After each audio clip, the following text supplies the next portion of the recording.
हमें ये इंश्योर कराना है कि जो भी हम न्यूक्लियर पावर लगाएं उसमें हम लेटेस्ट टेक्नोलॉजी यूज़ करें। आज जो हमारा न्यूक्लियर पावर टेक्नोलॉजी यूज़ होता है वो करीब 1960-70 के दशक में हमने यूज़ किया था।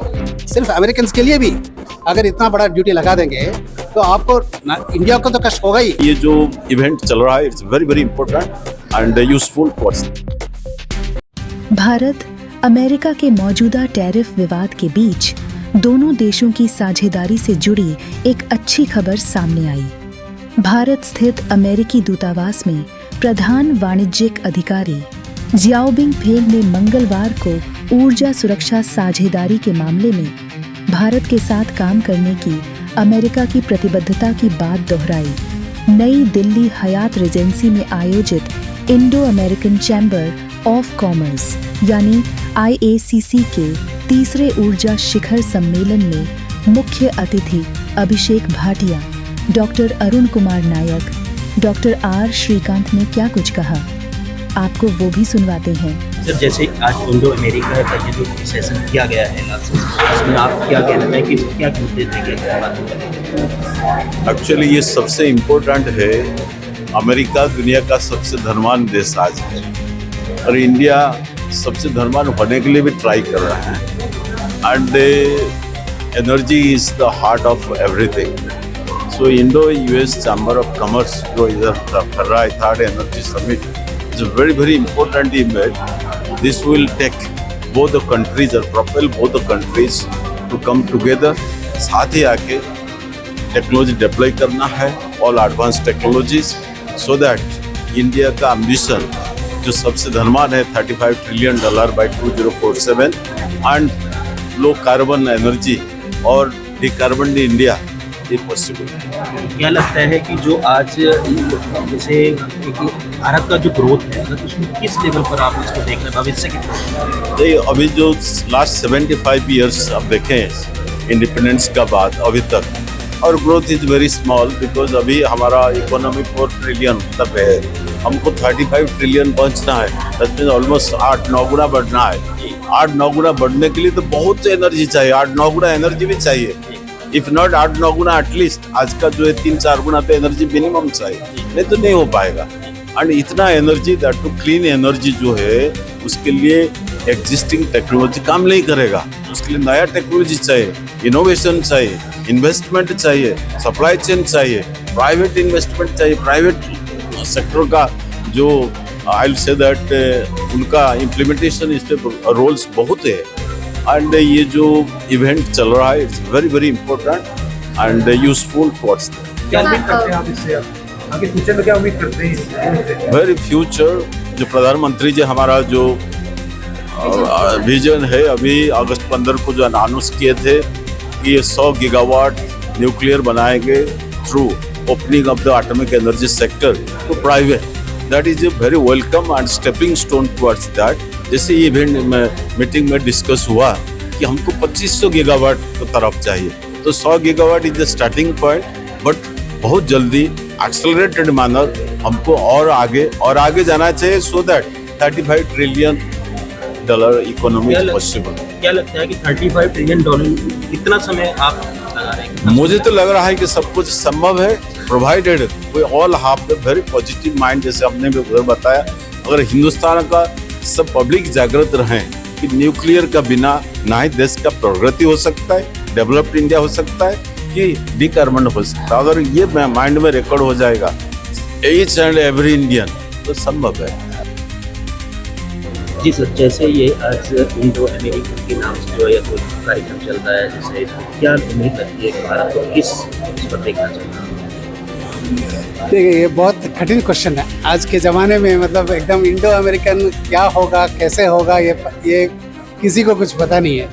ये सिर्फ एक ही महाशय को पता है, that is president Donald Trump. क्योंकि जो अभी प्रॉब्लम्स हुए हैं ये प्रॉब्लम्स किसी ने एक्सपेक्ट नहीं किया और जितना आप देखेंगे अमेरिकन जो उन्हीं के पार्टी के निकी हेली हैं वो भी खुद बोली है कि इंडिया को हमने 25 साल से हम लोगों ने बहुत बढ़िया एक रिलेशनशिप संबंध बना के रखा है और ये बहुत तरीके से मतलब कि दोनों के लिए लाभदायक है। तो लेकिन ये मतलब कुछ कारणवश ऐसा हुआ है, इसका मतलब कि किसी को कोई कारण लॉजिकल रीज़न नहीं नज़र आ रहा है। तो मुझे उम्मीद है कि ये टेम्पररी होगा, ये भी दिन बीत जाएंगे और एक थोड़ा नॉर्मल से आएगा, क्योंकि ये मीडियम टर्म में भी ये चीज़ मतलब सस्टेनेबल नहीं है। सिर्फ अमेरिकन के लिए भी अगर इतना बड़ा ड्यूटी लगा देंगे तो आपको इंडिया को तो कष्ट होगा ही, लेकिन अमेरिका असर दिख रहा है इंडिया में असर बहुत दिख रहा है। आप देखेंगे जैसे 2 जगह मतलब एक्सपोर्ट ओरिएंटेड, जैसे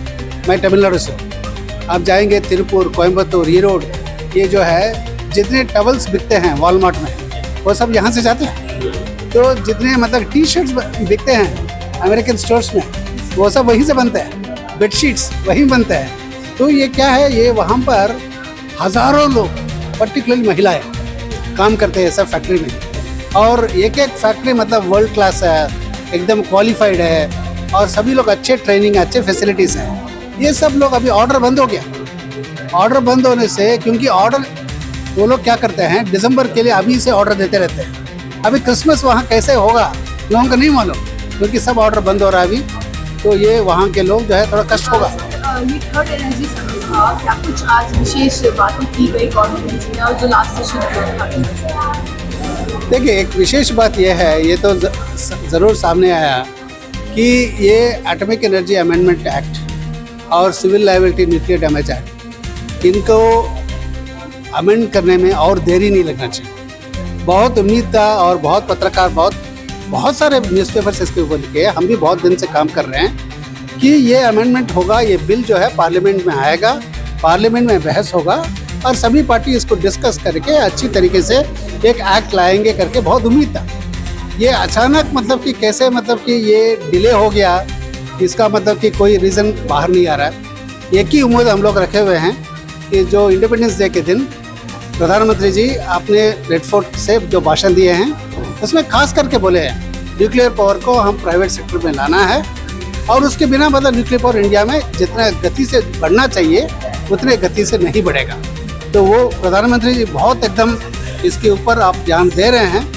मुझे उम्मीद है कि अगले 1-2 महीने में इसका मतलब जिक्र होगा, एक्ट बिल पब्लिश होगा, पब्लिक कमेंट्स आएंगे और पार्लियामेंट में पास होगा, क्योंकि ये जो इस सेशन में यही नज़र आ रहा है, अर्जेंसी बहुत है। और हमको पर्सनली पता है कि प्राइवेट सेक्टर बहुत आतुर है पार्टिसिपेट करने में, क्योंकि प्राइवेट सेक्टर जो पावर जनरेटर्स हैं आज कोल में रिले कर रहे हैं, सोलार में रिले कर रहे हैं, वो लोग भी जानते हैं 24/7 carbon free, pollution free power अगर देना है जनता को तो न्यूक्लियर पावर से ही होगा और किसी और ढंग से नहीं होगा।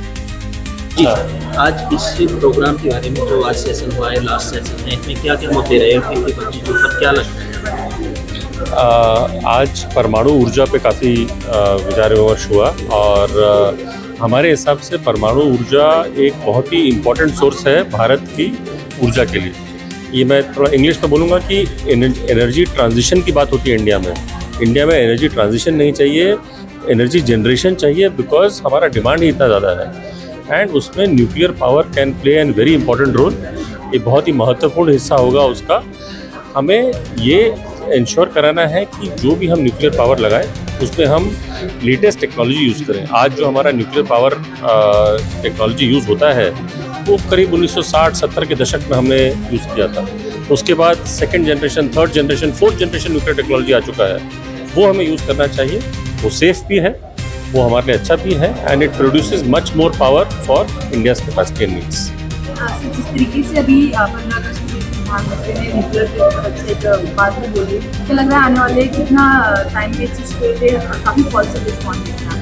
मैं ये कहूँगा, आई थिंक 2015 या 16 में आई थिंक प्रधानमंत्री जी ने 100 गीगावाट सोलर का एक उद्देश्य दिया था एंड वो उद्देश्य अगर आपने देखा होगा हमने बहुत जल्द अचीव भी कर लिया।